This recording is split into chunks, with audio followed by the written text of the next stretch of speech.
So the question of this video, does our perception of youth truly exist?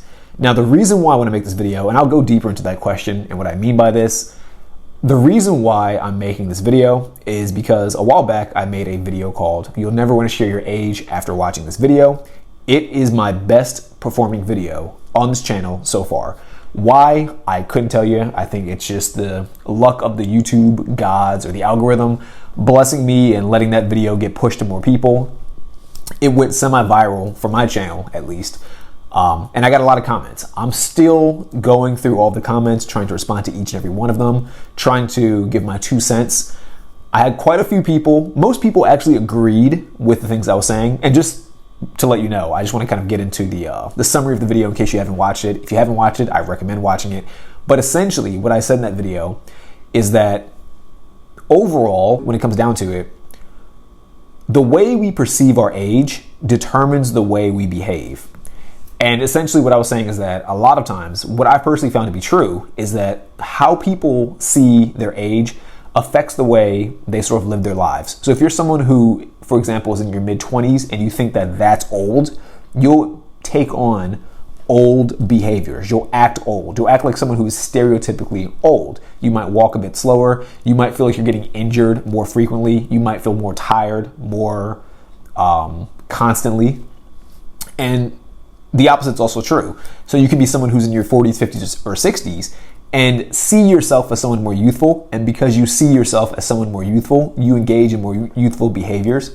And ultimately, it's kind of like a positive feedback loop. You feel more youthful as a result. You may dress more youthful. You might do more youthful things, but you might also end up taking better care of your health. You might speak a certain way. People might not perceive you as someone who is your age, chronologically speaking, at least. That was the whole premise of the video. And I used a little bit of data to kind of back this up. There was a good study that was performed where a researcher, she took several elderly people, put them kind of in a time capsule of sorts, made them feel as if they were kind of in the era that they lived in when they were in their 20s. And they noticed that these elderly people acted like they did when they were in their 20s. They talked the way they talked in their 20s. They had more vitality. They walked faster.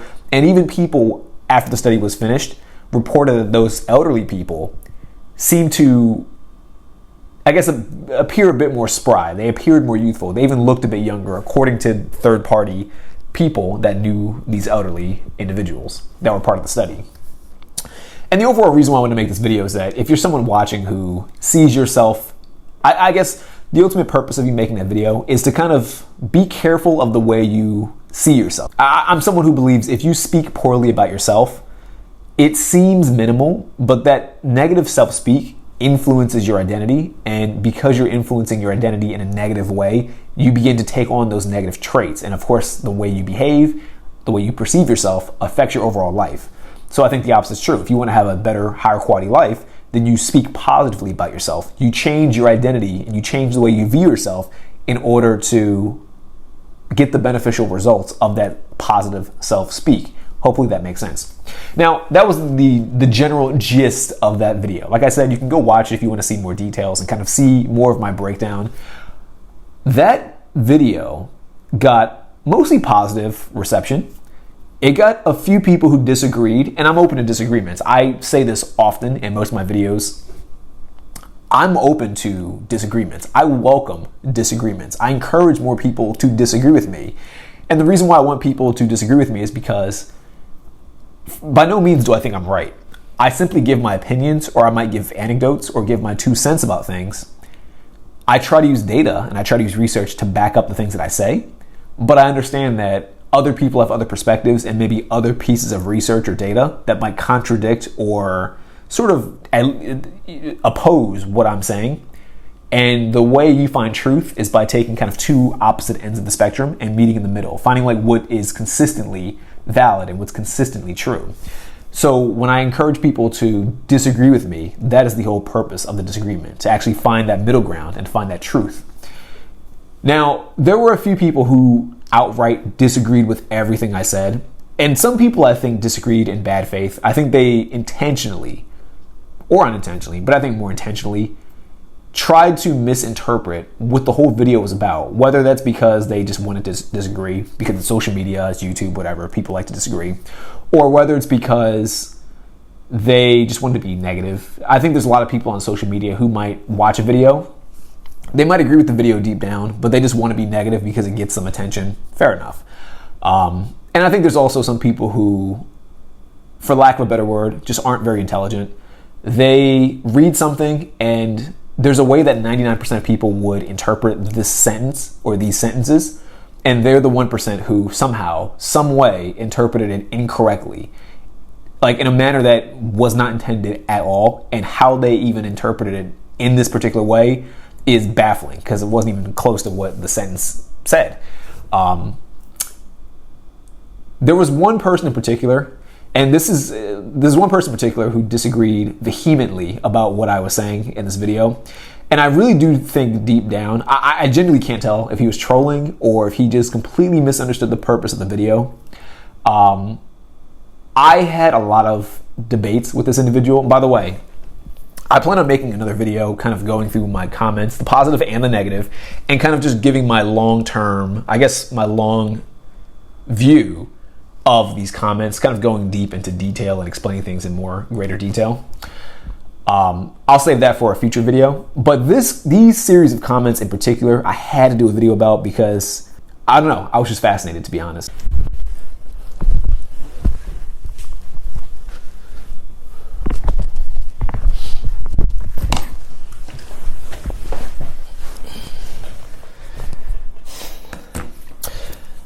But there was one commenter in particular who completely disagreed with everything I said.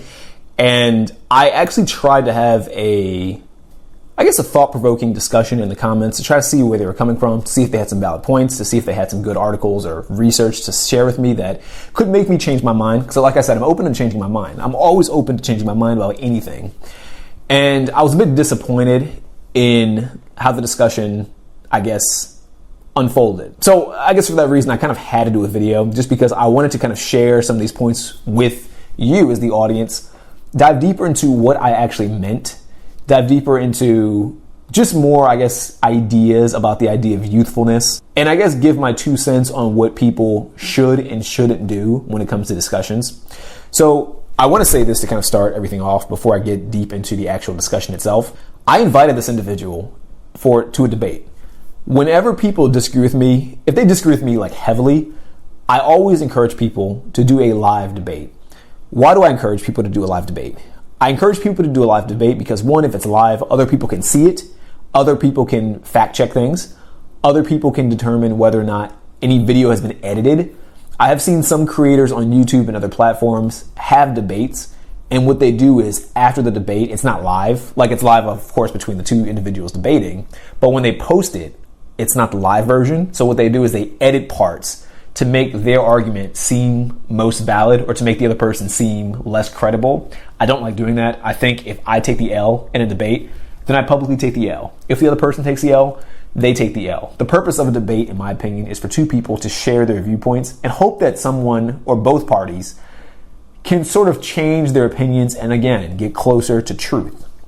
It's not meant to be a I win, you lose scenario, but I think people treat debates that way because they inject their egos into it. I don't encourage this. Again, this is why I prefer to do it live.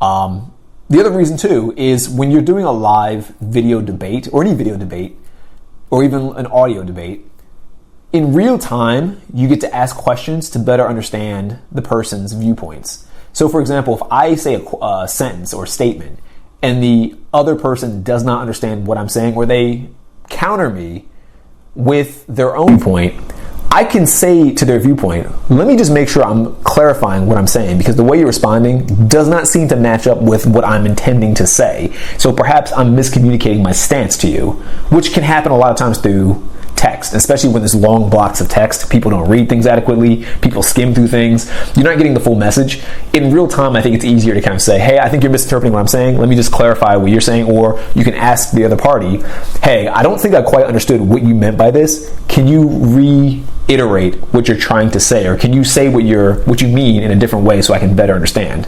Hopefully that makes sense. So that was the whole purpose of me inviting this person to a live debate. They declined, and throughout this video I'll share screenshots of kind of this whole comment string. Sadly, the individual that I was having a discussion with, they deleted most of their comments before I could kind of screenshot them. So whatever you see is kind of the remainder of our conversation. Below I kind of left it as raw as possible because I didn't want to edit it. I don't want it to seem like it's edited. The individual claimed that he was upset that I could edit it to make him look bad. Nothing's edited. If you think that his viewpoints were great, let me know in the comments. If you think mine were great, let me know in the comments. Maybe his viewpoints were much better than mine. I don't know. We'll find out. But yeah, I wanted to kind of put those things out there first and foremost before we get into the video, because I wanted to make sure that this video was done in good faith. I did invite him for a debate. I am using the raw screenshots down below. There's nothing that's been tampered with or edited. And I also want to make the point clear that anything I'm going to dispute against these comments is based on my interpretation of what this individual is saying. So if what he intended is different than what I'm stating, sadly, this is the result of him not agreeing to a live debate. I just don't get his perspective on things. I don't get him to kind of dive deep and to really, I guess, expand on whatever it is he intended. So it is what it is. But let us get into this discussion. So this all began because, to my recollection, the individual stated that the idea of youth doesn't truly exist. You can't see one as youthful. I think in the video I made a point to say that I don't know exactly how we got to this. I think one of the individuals said that they looked more youthful, and the commenter kind of stated that you can't objectively look more youthful. Like, youthful doesn't truly exist because, and this is based on the way I interpreted what he meant, at a certain age you just look like an adult. And more or less, I somewhat agreed. I do think that it's possible to look like an adult, but I think that being an adult doesn't quite match up with the overall point of the video and what I was trying to suggest overall, which is that you can have 3 different adults at 3 different ages, all of which will look like an adult, all of which will look like different ages completely. Like, a 30-year-old adult does not look like most 50-year-old adults. Most 50-year-old adults do not look like most 90-year-old adults. Hopefully that makes sense. That was the point that I was trying to make, is that these 3 groups look different.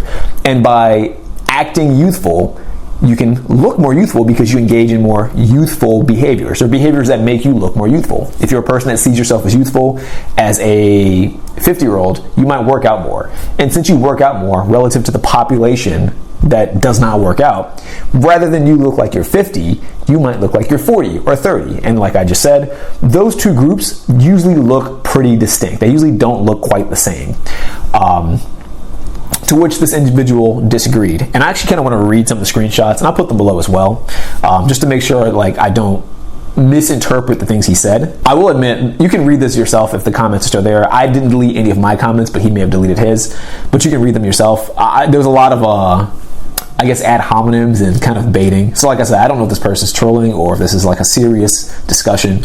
So yeah, he actually deleted a lot of his comments, so I can't read verbatim what he wrote. One of my arguments verbatim was, I think it's easy to determine age based on your face. For example, 14-year-olds don't usually have wrinkles. I think his statement was that at the age of 14, according to some data, you've already reached, I guess, maturity. And so you look like an adult by whatever the study's metrics were. Now, I asked him to share the link to the study. He did not. He refused, actually. Not that he even couldn't find it. He just outright refused. And I'll post a screenshot of that below. But my initial comment, or my initial response to one of his comments about being an adult looking objective, was 14-year-olds don't usually have wrinkles, but to see a 70-year-old with wrinkles isn't particularly uncommon. Gray hairs are prevalent in adolescence. Gray hairs aren't prevalent in adolescence, but common in the elderly. And claiming that after 14 people have an adult face isn't scientific because it's not objective by any means. Because what I meant by this is, adult is a very subjective term. There are some people who might be 12 who might look older. It's kind of like when you see those old photos of people from like the 60s or the 50s or 40s, whatever. Those like black and white photos. And because of the way they dress and because of maybe the conditions of that time, you might see a 12-year-old who has a very mature looking face. Or sometimes even, I know a few decades ago, I saw a video recently, there were a bunch of football players at Penn State where I went to school, and this is from like the 80s or like the 70s or something like that. I think the 80s. And the football players were all like 19 or 20 or 21, and they looked 35. Like, they looked objectively older based on today's standards. Now you can make the point that the decade you live in will determine what young and old looks like, but that's my point. We as a collective society have an idea of what age you are based on that collective society. In America, you can more or less tell if this dude's bald, if this guy's wrinkles, if this guy's a bit overweight, he's probably older. If this person has no facial hair, if this person has a very bright skin, we'll call it, if this person, you know, if his face is shaped a certain way, he's probably younger, more or less. These are things that kind of, in an external way, symbolize, or I guess exude a certain sense of youth. So to continue, I wrote, at 14 years old, a 14-year-old, a 17-year-old, and a 22-year-old can all look pretty different based on a variety of factors. And I use those particular ages just because they're very close together. And depending on your viewpoint, they could be considered adults or more or less close to adults, but they don't look the same. Like, I'm sure you're watching this right now. You, when you were 17 years old, may have looked a bit different from when you were 22. I know me personally, when I was 17, I looked very different from when I was 19. I looked very different because at 17, I had like no facial hair. And then at 19, a lot of my facial hair started growing in. And then of course at 14, I had like no facial hair. So a very dramatic jump. Now I think me from the age of mid-20s to the age I am now, I look more or less the same. And people often confuse me and say I look younger than I actually am. I work out, I do a lot of things to try to stay looking youthful. I know people who are in their 40s who I thought were in their early 30s. I know people who were in their 40s I thought were in their 20s. I know people who are in their 80s that I thought were in their 40s because they just take care of themselves. They look younger than they actually are. That was my overall point. To continue, I wrote, I think the idea behind looking a certain age, though, is that if you struggle to guess an age, you're either doing something very right or very wrong. If I see a 30-year-old and he looks 75, he looks old. But if I see a 75-year-old and he looks 30, he looks young. So that was my overall stance initially. We kind of got into it, and like I said, it wasn't the most productive conversation. I did want to point out something, though. At one point in the video, he kind of cited a study called the Chinese study. If you're watching this right now, if you know what the study is, please leave it below so I can read it myself. Like I said, I'm giving him the benefit of the doubt. Perhaps he knows something that I just do not know. Perhaps he has some good data that does support whatever it is he was trying to say, and I just couldn't find it. When I say to you that I looked for this Chinese study, I could not find it. And I remember replying to him, if you're going to have an argument and you're really going to really defend your stance on something, argue in good faith and support your beliefs. That's kind of the way I see things. If you're going to debate with somebody, it's one thing for someone to disagree with you. I think the moment you engage and debate with that person, the burden of proof is on you to defend your viewpoints. You can't say to someone, go look it up. That's not the way I think debates should occur. If someone says, I believe in A, B, and C, and I say, I disagree, I believe in X, Y, Z, and the other person says, cool, bring me your data on X, Y, Z so we can compare. It's on me to do that. If I don't choose to do that, then the other person by default wins. That's the way I see debates. Now I asked, what are the links? So I can read them. He refused to give me the links. I said to him, how can you say the Chinese study and consider this to be valid when it comes to data? Like the Chinese study is not specific enough to look up. Because I said, am I looking up a study that is from China? Am I looking up a study that's called the Chinese study? Am I looking up a study that maybe it was done in America, but somehow they did research on Chinese people? Calling it the Chinese study is super vague, and it's too difficult for me to find exactly what you did research on. So it's easier for you to just find the exact study than it is for me to kind of go searching for hours and hours looking for nothing. So like I said, I looked for this Chinese study. I couldn't find much. I found 2 articles, and I'll put them in the description below. You can read them yourself if you want to.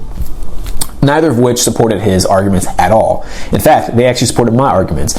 Overall, they were about ways that you can look more youthful. One was about, I think, if your skin's more clear, then most people cite clear skin as a sign of youth. And I think the other one was about facial contrast and how different contrasting features make people look older or more youthful. Like I said, neither of these things benefited this person's argument at all. They only benefited my argument. So I guess in the grand scheme of things, the reason why I want to make this video too is also just to kind of see what your 2 cents are for anyone watching. If you have any comments, leave them below. I'm curious to know, do you think appearing youthful does exist? Ultimately, I think it's indisputable that it exists. I think if it didn't exist, the makeup industry would not be a thing. I think if you think about makeup, most of what makeup is for is to preserve one's youth. Sure, you can argue it's to enhance beauty, but I think it's enhancing beauty by making people look more youthful, particularly women. And that's not like a slight against women. That's not meant to be slander. I do just think that in the grand scheme of things, whoever the people were that invented makeup, at least in the modern era, understand that the thing that gets them more attention is the way they look, and the way that you can get that higher degree of attention is by looking more youthful. I think that's just the way it is. It seems pretty clear cut that if you're trying to appeal to men, most men find younger women more attractive than older women. There's certain reasons to that in my personal belief that I'll share in just a second. I think even from a societal standpoint, I think deep down women understand this as well. I think they might try to fight it. I think they try to hide it. I think they might deny it. But I think in the grand scheme of things, they understand as well. Looking more youthful is better for them than looking older. I mentioned this in another video before, not to go on too much of a tangent, but there's things like the halo effect. If you're not familiar with the halo effect, pretty much the halo effect is people who look more attractive. We tend to view those people as more competent, or we attribute higher quality attributes to those individuals by default, just because they look more attractive. And the reason why I bring this up is because I think, I'm not a woman, but if you're, let me know in the comments if you agree or disagree. I think most women understand that looking attractive is in their best interest, and makeup certainly is a way to look more attractive, i.e. look more youthful. I think that's why you don't see as many men wearing makeup compared to women, because a man looking more youthful does not really benefit his life in a significant way. In fact, in many ways, it might hinder his life compared to women. I think that's just the way it is. Now, when it comes down to the why it is this way, I've said this in the past, I think it's important to ask why things are the way they are to kind of get the heart of it and really understand things. I've read a few different books on sort of psychology and biology from like a dating perspective, like what makes people choose certain mates, what makes people want to mate, what makes people seek certain types of partners when it comes to mating.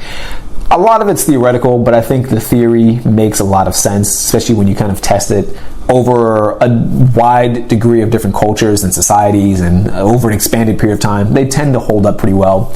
One of the things that I saw was that men typically prefer blondes over brunettes when it comes to short-term mating.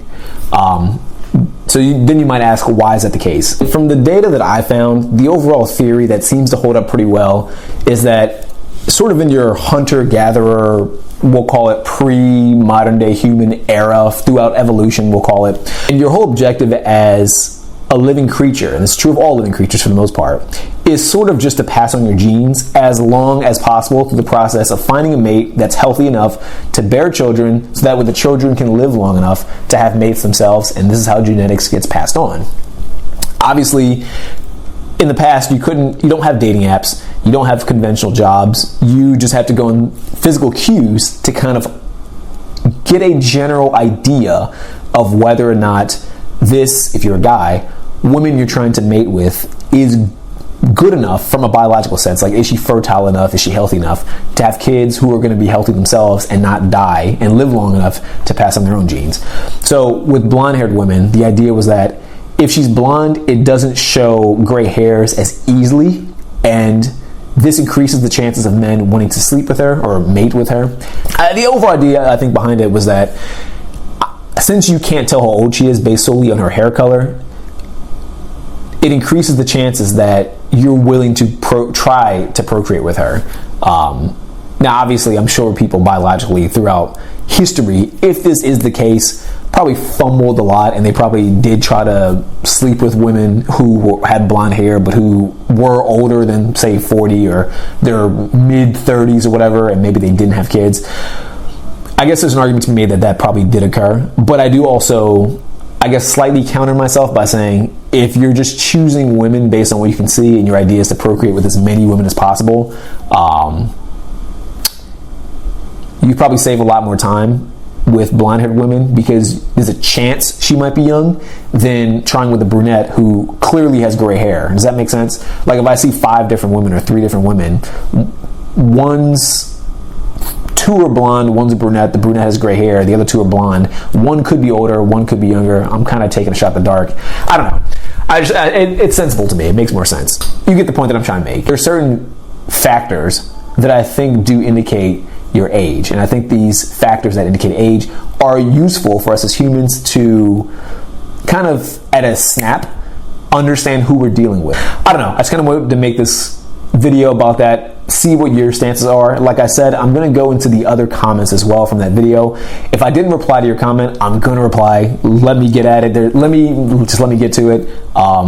I don't know why that video went so viral. If you have an opinion, let me know. I'm curious so I can replicate that, because that was by far my best performing video. I would love all my videos to perform that well. And yeah, if you disagree, let me know in the comments. Please, by the way, like this video and please leave a comment, or like this video and please subscribe. The YouTube gods do not like me. They barely push out my content. So every time you like this video, for everyone that likes this video, you're doing a major benefit. You're helping me out so much with helping me create more content and get more informative content to you. But yeah, hope you enjoyed the video. I'll see you in the next one. Peace out. Bye.